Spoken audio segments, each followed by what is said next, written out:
بسم اللہ الرحمن الرحیم۔ حضرت خواجہ غریب نواز رحمۃ اللہ علیہ کی کرامات۔ سلطان الہند حضرت خواجہ غریب نواز رحمۃ اللہ علیہ کی بہت سی کراماتیں آپ نے سنی ہوں گی۔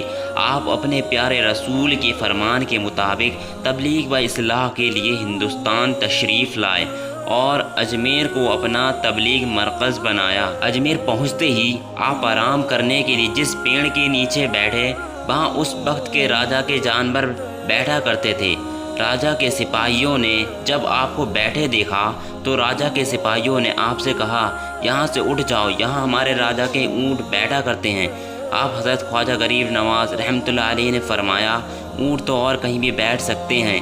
یہ سن کر راجا کے سپاہیوں نے آپ کو تیز آواز میں اٹھنے کو کہا۔ آپ اسی وقت وہاں سے اٹھ گئے اور چل دیے۔ اگلے دن ایک عجیب سے واقعہ ہوا۔ جب راجا کے سپاہیوں نے بیٹھے اونٹوں کو اپنی جگہ سے اٹھانا چاہا تو اونٹ تمام کوششوں کے باوجود نہیں اٹھے۔ یہ دیکھ کر سپاہی دنگ رہ گئے اور ساری بات اپنے راجا کو بتائی۔ راجا نے سپاہیوں کو حضرت خواجہ غریب نواز رحمۃ اللہ علیہ سے معافی مانگنے کو کہا اور کہا کہ انہیں ڈھونڈو اور ان سے معافی مانگو۔ راجا کے ایسا کہتے ہی سپاہیوں نے آپ حضرت خواجہ غریب نواز رحمۃ اللہ علیہ کو ڈھونڈ کر آپ سے ان کے کیے برتاؤ کی معافی مانگی۔ حضرت خواجہ غریب نواز رحمۃ اللہ علیہ نے اسی وقت انہیں معاف کر دیا اور کہا کہ تم جاؤ، تمہارے اونٹ اب کھڑے ہو جائیں گے۔ سپاہیوں نے جب واپس جا کر اونٹ کو اٹھانا چاہا تو اونٹ اسی وقت اٹھ گئے۔ سبحان اللہ، یہ ہے ہمارے خواجہ غریب نواز کا مرتبہ۔ حضرت خواجہ عثمان ہارونی رحمۃ اللہ علیہ حضرت خواجہ غریب نواز کے پیر مرشد تھے۔ یہ وہی بزرگ ہیں جن کی خدمت میں ہمارے خواجہ غریب نواز نے اپنی جوانی کے 20 سال گزارے۔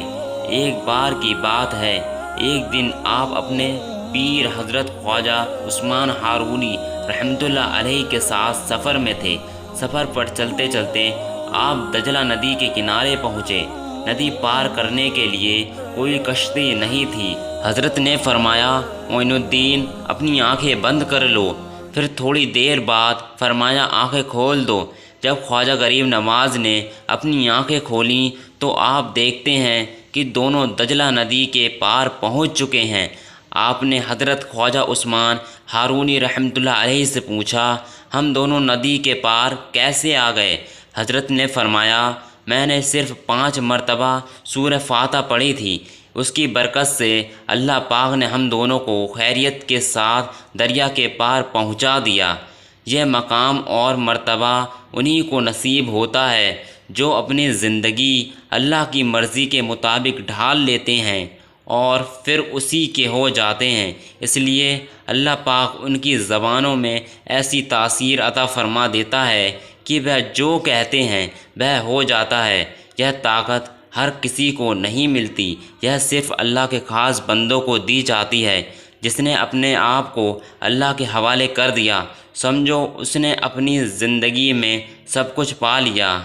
بہرحال ایسے کیسے کئی ولی اور پیر پیغمبر کی کہانیاں حدیثوں میں موجود ہیں جن کے کارنامے حیران کرنے والے ہیں۔ ہم کوشش کریں گے آگے بھی ایسے ولیوں کی کراماتوں کی جانکاری آگے بھی دیتے رہیں گے۔ ویڈیو اچھی لگی ہو تو ویڈیو کو لائک کر دینا اور ایسے ہی سچے واقعے سننے کے لیے چینل کو سبسکرائب کریں۔